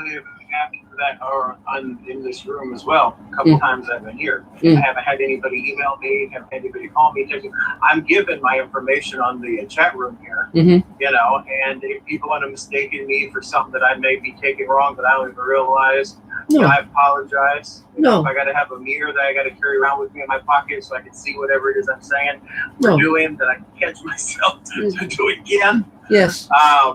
I mean, but I feel as though I need to be with other people. Yes, sure. I can't do this by myself. No. The kind of, making me mad because, you can't really go out a lot. You got to do a lot of stuff on Zoom. You got to do a lot of stuff on the telephone. Yes. Go chat with the other stuff besides Zoom. And I'm frazzled. I don't want to go home. I don't want to go back to Indiana. No. In the same token, just because, and I don't know. I guess it's just who I am. I feel as though that have to be around people. And I'm waiting around because I transferred money from one to another. There's this, I can't think of the guy's name, but he was doing, I think it was Tuesday, Monday night, and he was doing another Zoom thing. I think it was Bill, or I gotta look it up, maybe Andy or something from what Chrissy's referral was on my email, and I did that. It was a acting class. I think he let me audit it. But like I said, I'm waiting for this money to deposit. Sure. Account. So I can call him and say, hey, give me let me come in for another class. Great. You know, I don't know. I guess I just need to continue to speak up and say, I guess whatever resources I got going for me or whatever I'm doing may not be fine or may not be good. So I need help. Yes. Really good help, obviously, if not, then I wouldn't be here wasting people's time or myself. Well, you have, your instinct is correct. This stuff is too hard to do on your own. And what you want to do now is to create the evidence. Because it's not so much a matter of, I may not have said the exact right thing. It's a question of the evidence. And if you create for yourself a really good reel of maybe just 2 or 3 pieces, and all I want to do is absolutely believe you. That's all I want. It doesn't have to be flashy.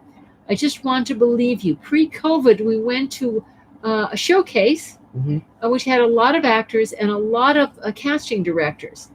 And there were a lot of extremely attractive young actors who were jumping up and down and doing dramatic things and very sexy things and all this stuff. And then there was a tall, balding, middle-aged man who came in and sat down at a supposed, cafe table, ready to dump his girlfriend. And his girlfriend came in and said, I'm so sorry, but we should break this off. So she dumped him first. And as soon as she did that, in a very subtle way, he kept trying to find out why she would do that and win her back, because he was going to dump her, but he couldn't be dumped. It was a very low key, funny little piece, but you absolutely believed him. After the last scene was over, even though he was like plain looking, a little offbeat looking, tall but balding, every single casting director in that room zeroed in on him. Why? He was the only actor that you really believed from word one in this underplayed scene. It is very hard to find actors that you absolutely believe.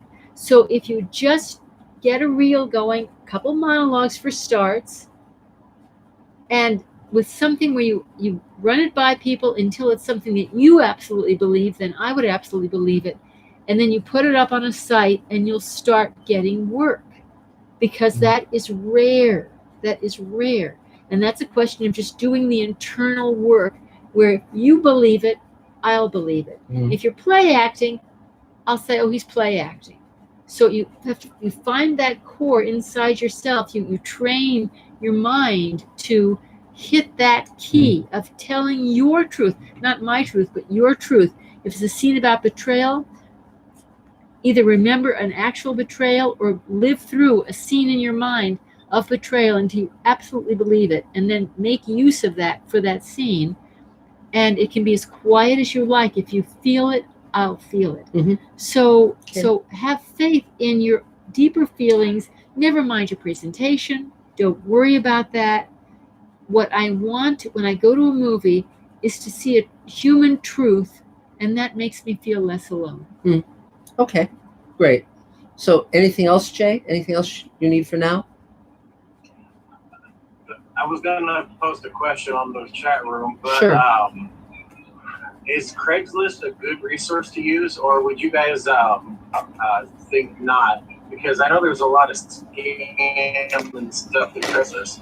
The reason this this organization exists is to have people who can be supportive of you without wanting you to pay them.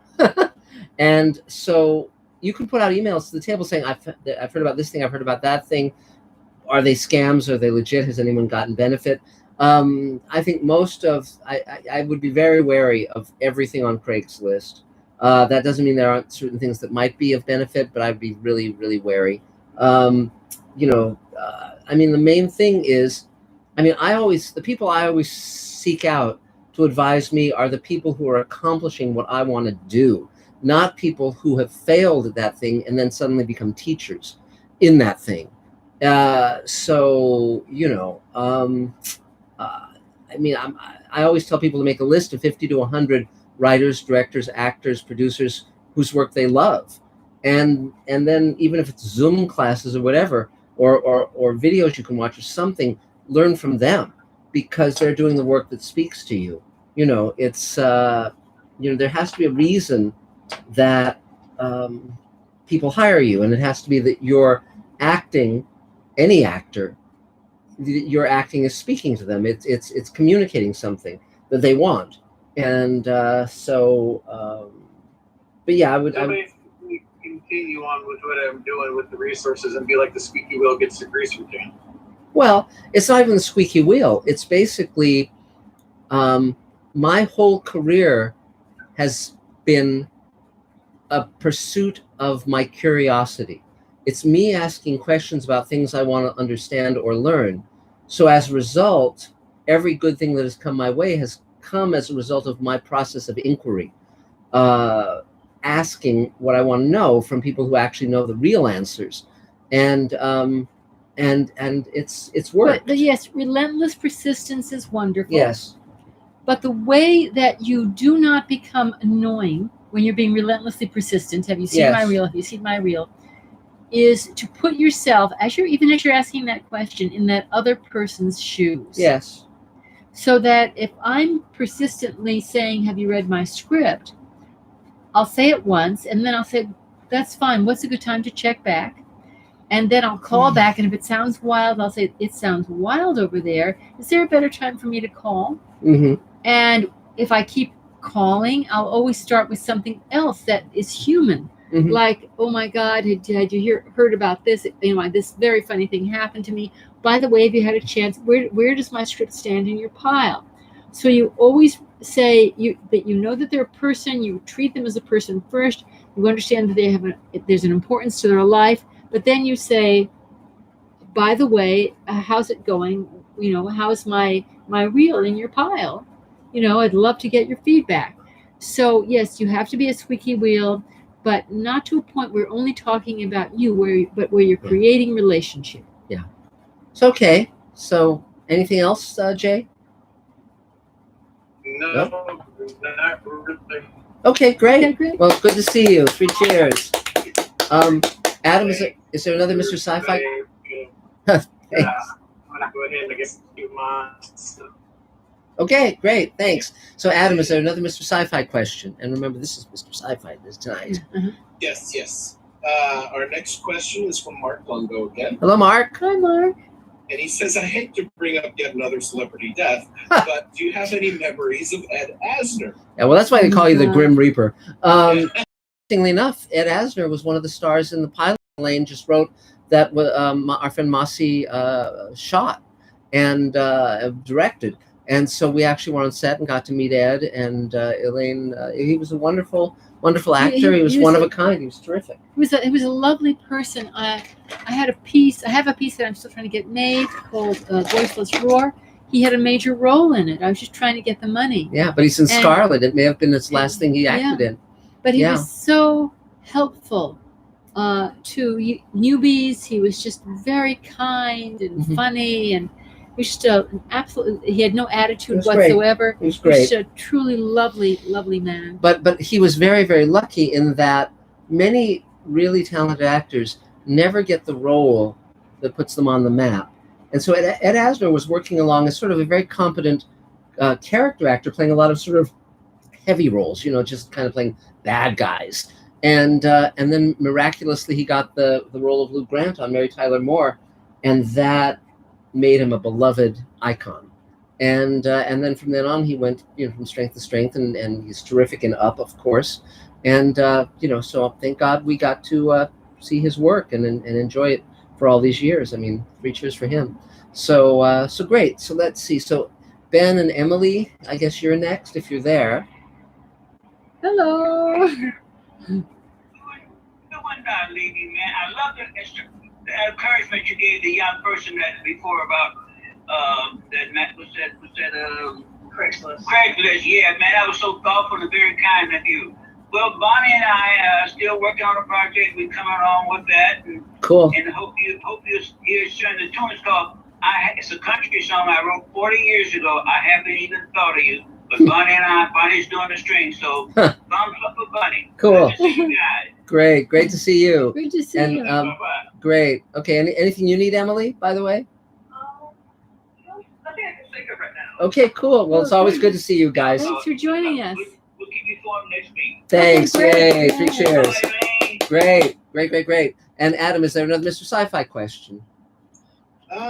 No, not right now. It looks like there's more people here on the Zoom call than there are on Mr. Sci-Fi. Well, we'll work on that. Must be a slow week. Well, that's fine.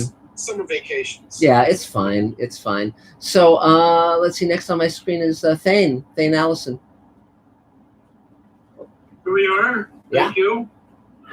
Thane Allison's SAG-AFTRA character actor. I think Jay's dilemma or situation is like most of us, tired of waiting and get going on things. My contribution to my self this week was I acquired a teleprompter. Mm-hmm. Ah, cool. To help out with self-tape auditions. I've in the past they've been like somewhere between $1,500 and $3,000, and that was never in the budget. So I developed plans to build one, and I even acquired some glass that works as a mirror and so on. And the other day,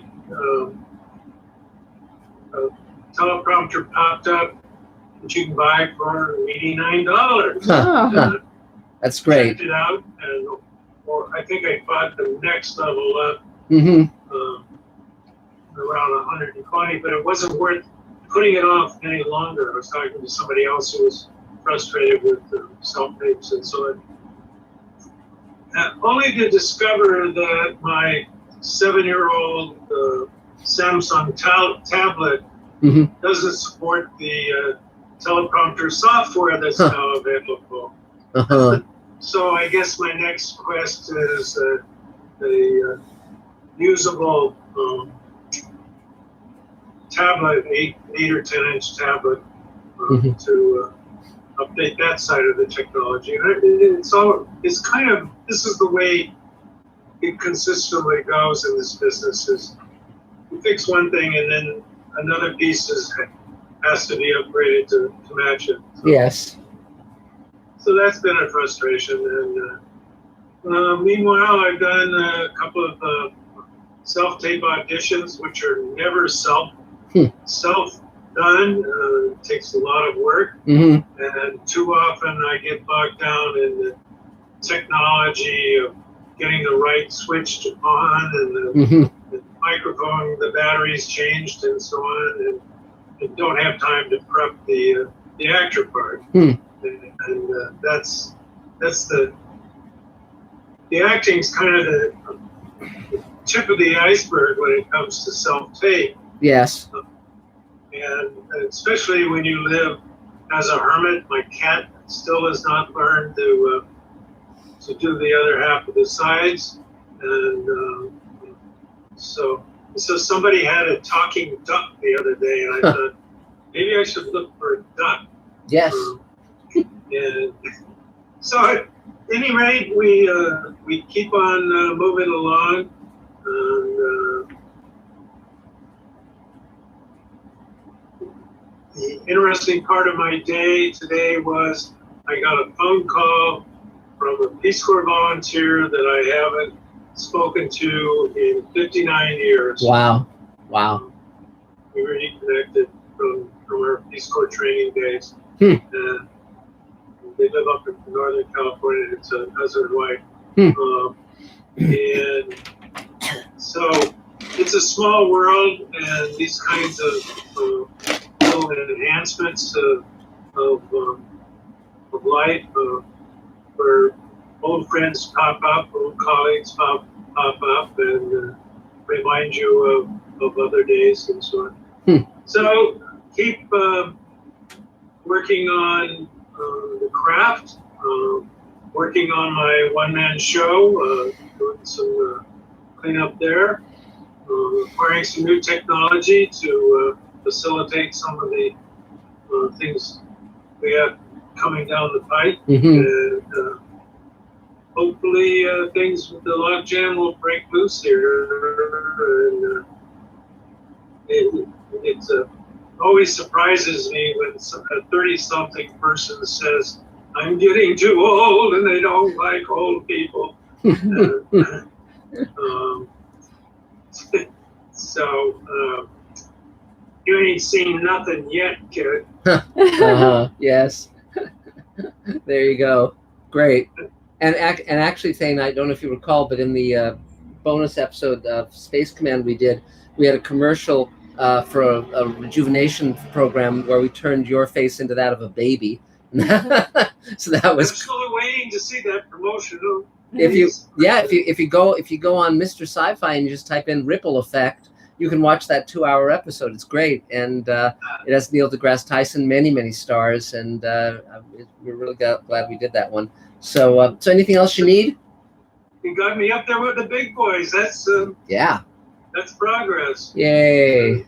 And a lot of the old guys have passed away in recent times, and so us younger folks are willing to step in. Yes. And do the real work. Yes. Well, that's like that great story that Rod Serling during the summers he used to vacation with his family in upstate New York in Ithaca on Cayuga Lake, and it was this small town that was not show busy at all and wasn't impressed by him particularly.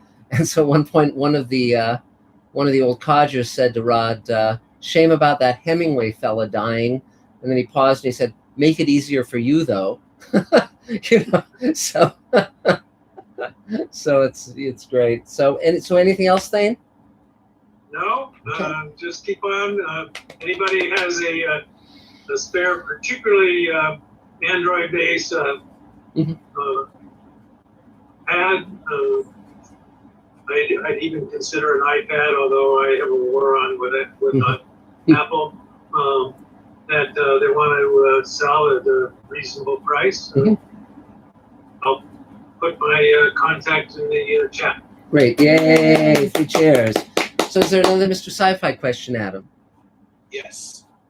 And, also for Jay, as someone who's about to turn 40, I've been in quite a few things. I moved out here 5 years ago, and I haven't had much problems because I focus on the work. I focus on making sure I have my work out there and making contacts with people. No matter, it's tough right now with COVID, but there is a way. No worries. Cool. So our next question is from another one from Juan Soros. And the question is, do you have a favorite method of space travel from a storytelling point of view? Like to talk, One always has to be aware of what the time frame of the travel is. So for instance, Space Command, because it covers over 180 years, goes from fusion drive, which is slower than light, to a faster than light drive. And then you're always thinking about, okay, what's the propulsion method? So I used fusion. And then when you develop a warp drive, you think, okay, well, what's that mechanism? And of course, that's very speculative because Einstein says you can't go faster than the speed of light, and so you have to come up with some pseudo science to justify that. But obviously, faster than light is the only way to go if you're going to go to another star system. So it just depends on what the geographical reach of your story is.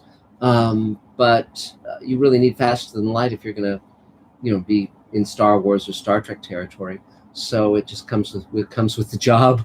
But it's interesting though, because like something like Battlestar Galactica, where they had faster than light jumps that were instantaneous, that was interesting versus the warp drive where it takes a while to get from point A to point B, but there's a time that it takes to get there. So there's different approaches, but I play with all variations. So let's see who's next. David Goldenholtz, you're next if you're there. Can you hear me? Yeah, but we can't see you. All right, hold on. Let's see.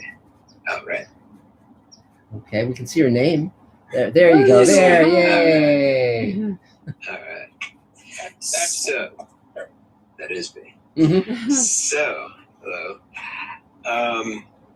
So I'm David, and I am a sound mixer, and I also do voiceovers, and I've been on set for the last couple of weeks, been doing a lot of different jobs, and also I do 3D printing, and I do a little bit of sound editing, not a lot, but I mainly do sound mixing.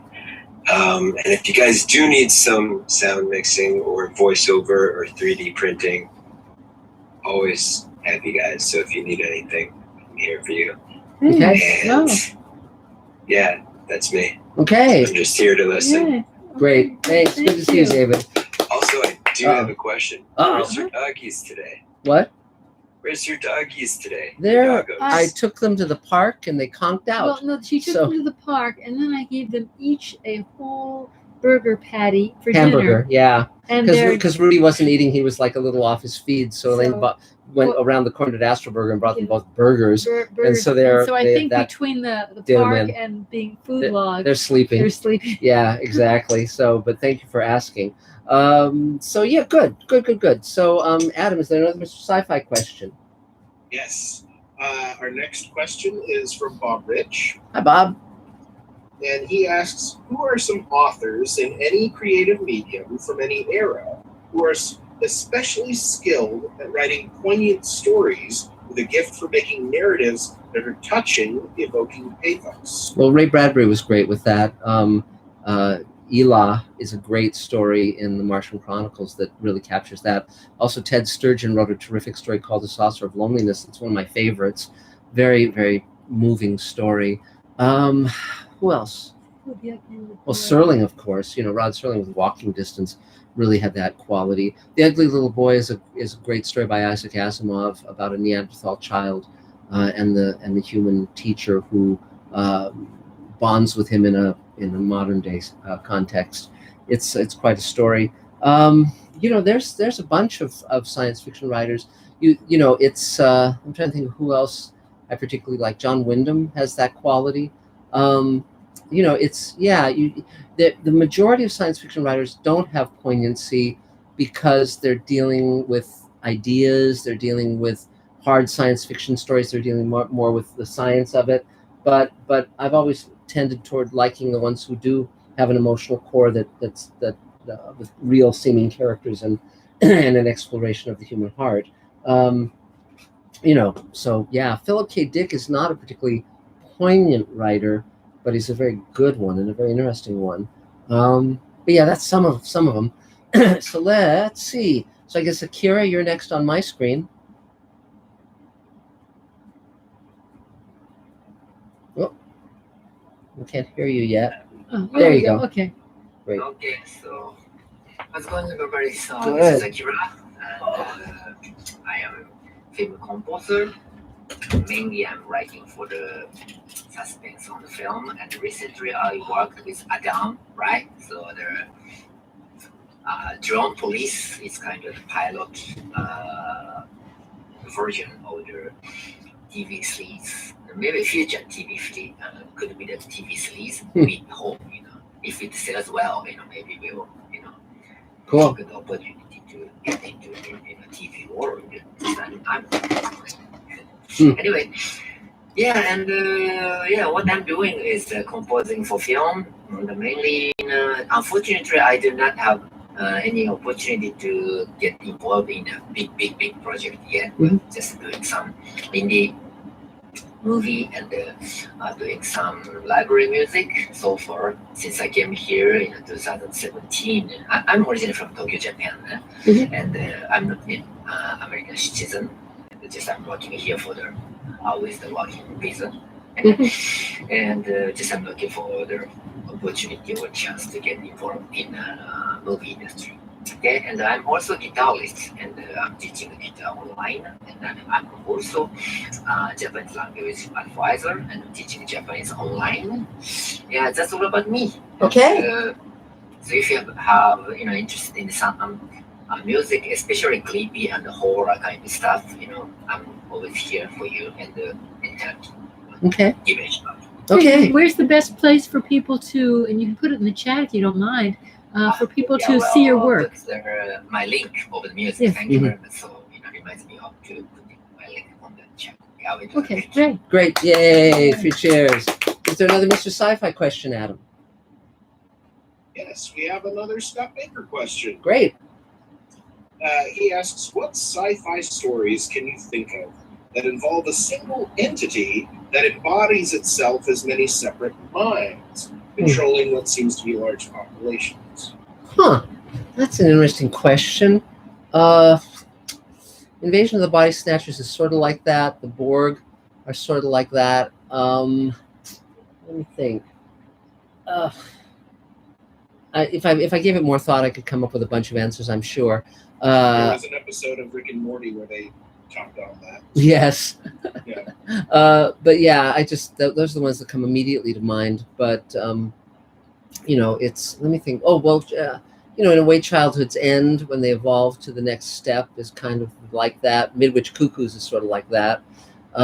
Yes, there's a handful. Yeah, it's always a fun story to play with. So I guess Bonnie, you're next on my screen. Oh, okay. I'm a composer, songwriter, do a lot of film, music theater, and done a lot of big band jazz and other stuff too. Right now working on 2 original musicals, one that came from the table, and songwriting with somebody from the table, and also I'm working with Benny Clark, and I've talked about some of our music, this music library, and they're doing a lot of things now. Actually, it's a film project that multiple composers are working on. It's very interesting. Kind of experiment, but it's starting out really great. Just always a lot of music stuff to work on. So anybody needing music in any way is Okay. let me know, and good to see everybody. Great. Yeah. Okay. Yeah. 3 cheers. All right. Yay. So Adam, is there another Mr. Sci-Fi question? I think we can get another question here from Juan Soros. Hi. He asks this time, any thoughts on why there is so much less near-term sci-fi versus centuries from now with Technica? Is it just easier? Actually, there's both kinds. Frequently, when I talk to programming executives, particularly in England, they want what are called relatable shows, which means shows that are set on Earth. They might have a science fiction element, or a fantasy element, but they aren't big world-spanning shows because those tend to be much more expensive. The Game of Thrones or the Foundation kind of series, those are much more expensive to mount, or Star Trek Discovery. But the ones that actually have legs, the ones that actually generate revenue long-term, are the ones that do create a universe, whether it's Star Wars or Star Trek, etc. Because there are so many possibilities, and my preference is those kind of shows. I'm not a big fan of the ones that just have like, okay, well, you have a guy and he can turn invisible and that's the entire show and he's wandering around Brentwood or whatever. Okay, fine. But I like to create universes, and but there actually are both kinds, and the real question is more a qualitative one. It's like, what shows are great, and there are very few. I mean, Westworld, I liked the first season very much, and then it went, by my lights, it went totally south and went very, very off the tracks. We'll see if Foundation is good. We'll see if Dune is good, the Villeneuve one. we'll wait and see. There are most science fiction shows and movies fail. I mean, fail artistically. Like there was the one with Hugh Jackman recently, Reminiscence, and it had the potential of being good, but it wasn't. So we shall see what we shall see. So Satya, you're up next. Hi. Hi. I haven't been here in a while, but I am, for anyone that doesn't know who I am, I'm an actress, comedian, and a puppeteer. Cool. And career has been a little slow, so I thought I'd start strengthening something that I've been a huge fan of. I'm a huge fan of a lot of these musical TV shows. Mm-hmm.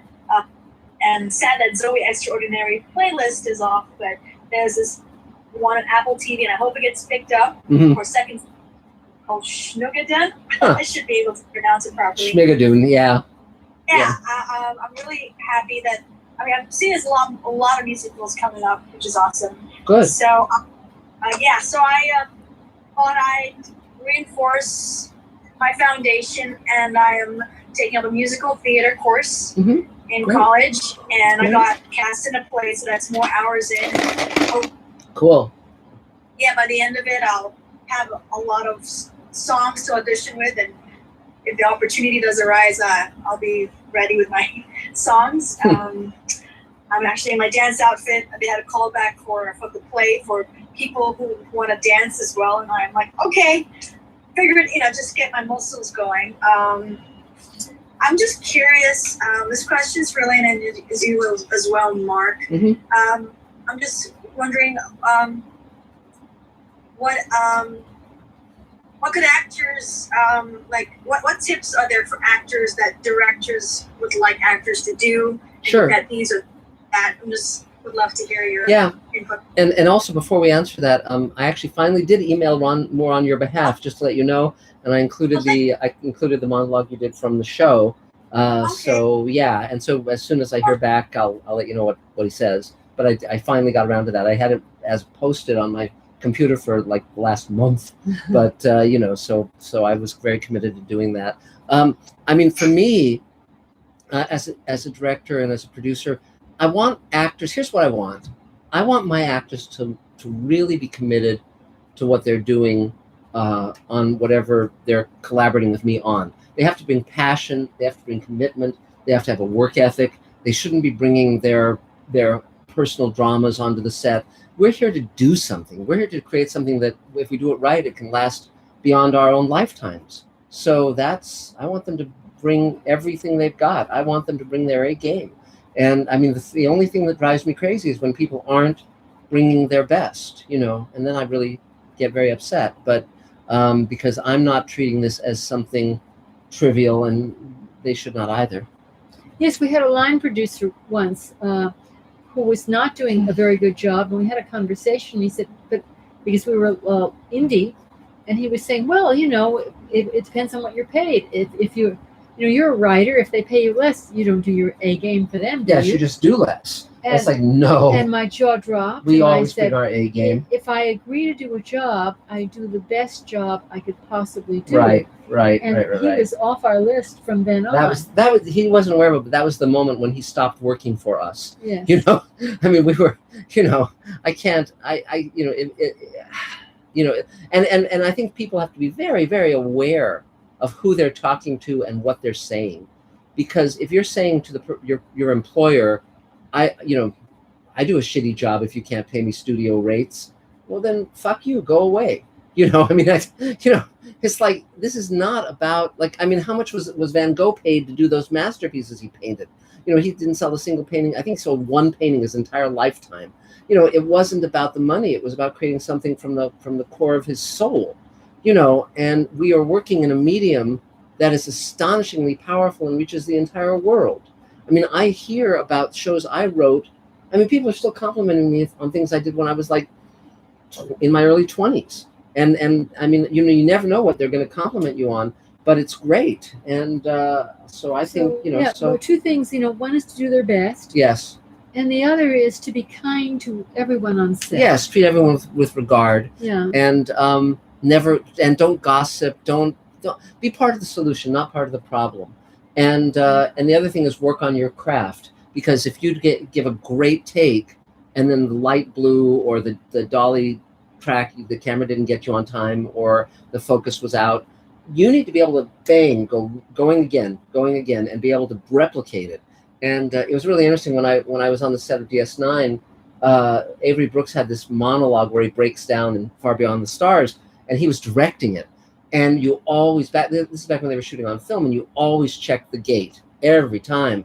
And because this was a long monologue, and he was just pulling out everything he had for this monologue where he breaks down and basically has a nervous breakdown. And in the middle of it, those of us on the set could hear the film flapping in the gate, in the camera, because it had run out mid-take. And they let him finish the take, and then they had to tell him, we ran out halfway through. And so he had to go again when he had basically given everything he had. So the second take wasn't as good, and he really had to kind of, push it to do it. But it was really interesting to see that, happen in that major way. And, you just have to really, I'm always, how can I say this without sounding pejorative? I hear people often say, actors or writers or directors or anybody say, it's so hard, or I didn't know it would be this hard. Well, man up. Jesus Christ. It's like, yeah, it's hard, but so what? The rewards are great. And sometimes the rewards are financial. You can earn millions of dollars, which is nice. But also the creative rewards are phenomenal. To write something and know that you have made the world a better place, that you have inspired people and moved them and given them legitimacy and inspired them and given them hope. What better job could there possibly be? And it's a huge honor. So the actors that have worked with us, who have shown caring and enthusiasm, we try and work with them over and over and over. Yes. And we build an ensemble, because when someone proves great to work with, we want to work with them again and again and again. And but it's very important to be grateful, to express gratitude, to come with an open heart, to ask questions, but not. There's a very big difference between being needy and being inquisitive, or being like, it's fine. I never mind a question from an actor, but and I will work with them. So if they say, well, what's this scene about? Or I'm having trouble getting to this moment, or whatever. Well, my directorial style is very different from Elaine's. My directorial style, as some of you know, is to just go, honey, and then Elaine comes over and I say, I want that actor to do this and this and this, and then she'll go talk to the actor and we'll get the scene. So it's like Hamburger Helper or something, but with directing. And so I'm very lucky. But this also speaks to something, which is recognize people who are really talented and work with them, and that includes Elaine. I don't know why Elaine works with me, but I know why I work with her. And but actually I do know why we collaborate, because our work, I think, is stronger together in many, many ways.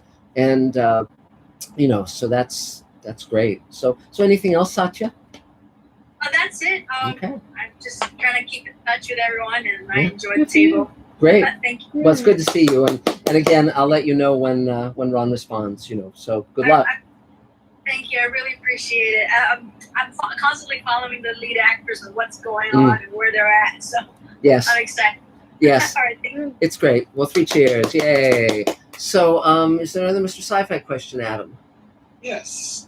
We have... Oh, sorry. There it is. Another Scott Baker question. Mm-hmm.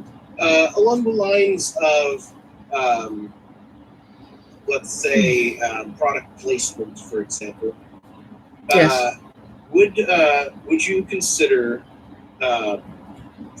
featuring lab-grown cultured meat products?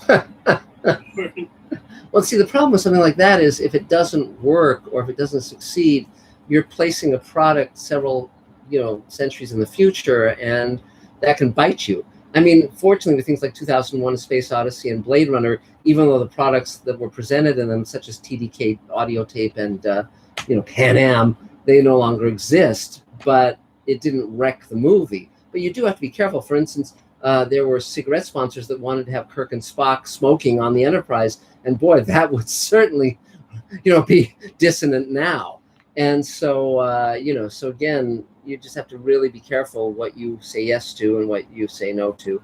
So, so I'm not averse to product placement, but it has to be very germane to what I'm doing. So let's see. So now I guess it's Elaine, wonderful Elaine. Go for it, Elaine. Well, right now we're juggling an awful lot of things. Yes, Jesus. Yeah, so it's but it's juggling between editing and polishing our, Space Command Film 1, or we're doing the entire process at once. So we are on our various projects. We are raising money. We are in prep. We are in active production. We are in post. We are doing rewrites for a book. On and on. It's just right now we're spread a little bit. It's a lot. But we did take and we're pitching to the networks. But we did take a few days off to go to Morro Bay. But we took the stupid dogs with us. Yes, we wrecked it. No, it was a lot of fun. Little furry we had a lot bastards. of fun, and I had the stitches taken out yesterday. Elaine had a fall, and she. Well, I have a problem with an inattention to detail. Yes, so she had a fall, and she needed stitches in her chin. But it's gone. It's all cured now. Yeah, she's fine. So you can't really even see it. No. She's wearing a Band-Aid under her chin. But it's it's fine. But it's fine. So yes. Though there's that great story, of course. Years ago, Elaine was living in Israel, and she went horseback riding with her then boyfriend. This is before she knew me, of course. And the horse threw her, and she fell on the concrete on her head. Right. And she was bleeding profusely. And you bleed a lot. Right. It wasn't that bad, but you bleed a lot from your head. Right. And so they attended to her medically, and they wrapped her head in bandages. She looked like, a mummy or whatever. Well, because they don't like to tape your hair. Right. Even though it was just like this little spot. Right. They don't tape your hair, so they wrap your whole head in bandages, even though it's this little spot. And Elaine was okay, but she didn't want her friend Marion to be alarmed seeing her like that. So she asked her boyfriend at the time, Larry, to go, tell her. And Elaine was not. Oh, that was a foolish request because Larry was a drama queen. So he comes down the stairs, and Marion knows that he and Elaine went horseback riding in the morning, and he's alone, and his shirt is covered with blood, and it's obviously not his. And he says to Marion, "There's been an accident." So she learned that's one of those things you do once and you don't do again. Yeah, If I just walked in, I was swabbed in bandages, but it was. They would see me smile and say, "Look, this is ridiculous," but. Yes. So Elaine is in this thimble. That's all that's left of her. So but we did have a few days away. Which it was fun. Lovely. It was nice. But right now we're just juggling with a lot of things, mostly. But it's fun. It's fun, but just intense. It's intense. Yeah. But anything you need?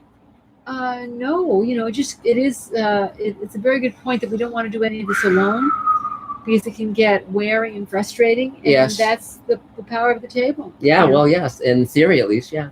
So I'm being funny. Okay. So Adam is... Yay, Elaine! Cheers, Elaine! Yeah. So, Adam, is there another Mr. Sci-Fi question? Yes. Our next question and final question of the night is from Gregory Krug. Hi, Greg. And he asks, what are your favorite Shaggy God stories? Oh, God. Gee whiz. Well, God in Time Bandits is pretty great. That's Ralph Richardson, and he's kind of like,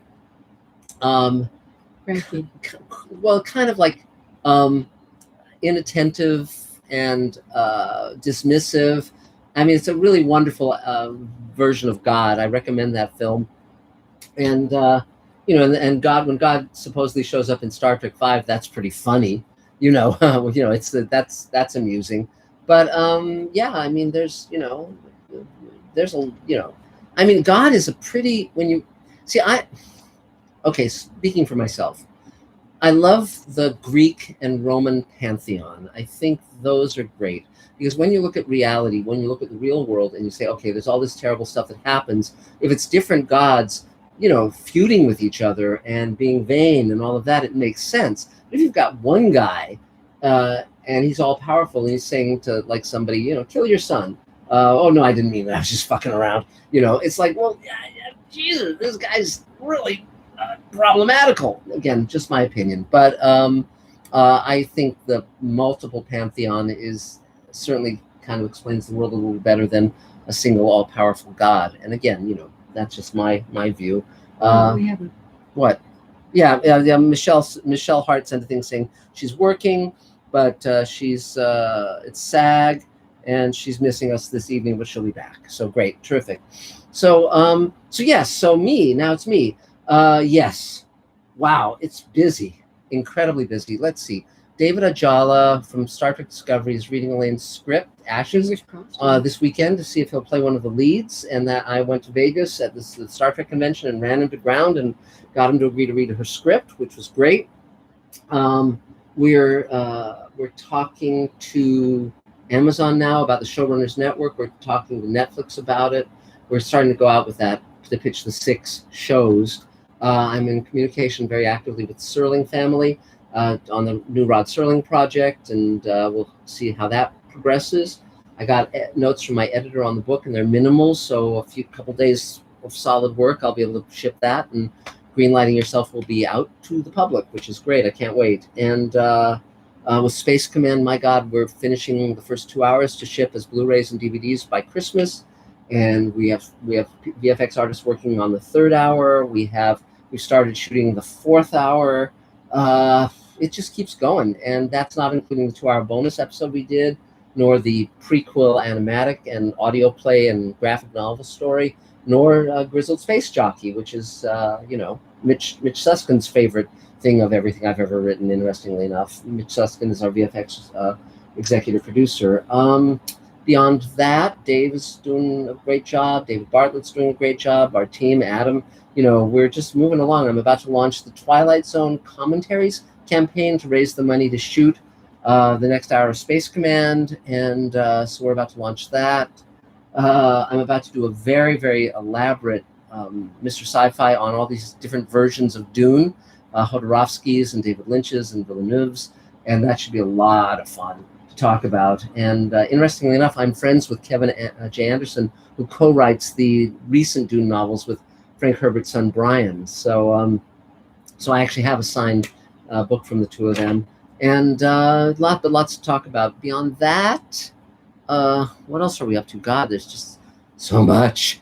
It's it's busy. It's really, really, really busy. But one thing I will advocate to everyone that's worked very well for me. When I was a kid, 2 of my heroes, of course, were Rod Serling and Ray Bradbury, but also Theodore Sturgeon, also Harlan Ellison, all those people. And most of them were writing books and TV shows and movies, and they would often find ways to have one piece of work sell to numerous media. So, for instance, Ray might write a short story or a novel that he would then sell to the movies or sell to TV. Serling was doing the same thing with his Twilight Zone short story books. And so I grew up on the idea, on the lesson that you want to make stuff that you can sell in a number of markets. So, for instance, with Magic Time, we wrote as a pilot that was optioned 8 times, and then I sold as a trilogy of novels, then as audiobooks, then as an audio play. Now we're pitching it back as a TV series. So, and with Space Command, we're doing the show, we're doing audio plays, we're doing graphic novels, we're doing novels. It's just a really good idea to, and then also with Greenlighting Yourself, the stuff I've been doing with the table, the stuff we were doing with Super Mentors, I can put that into a book and sell that. And so these are all things for everyone to remember, that you can utilize content in multiple ways, and it's a very good idea to do so, because you can really get enormous benefits from that. But so that's where we are right now. Life is busy. It's rewarding emotionally, and but we're tired, definitely. Then when I saw a little flyer for a trip to Iceland to see the Northern Lights, I was sorely tempted, I must tell you.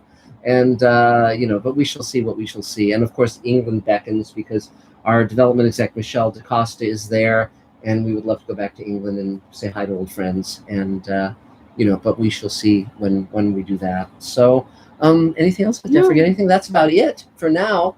Thank you all for being here.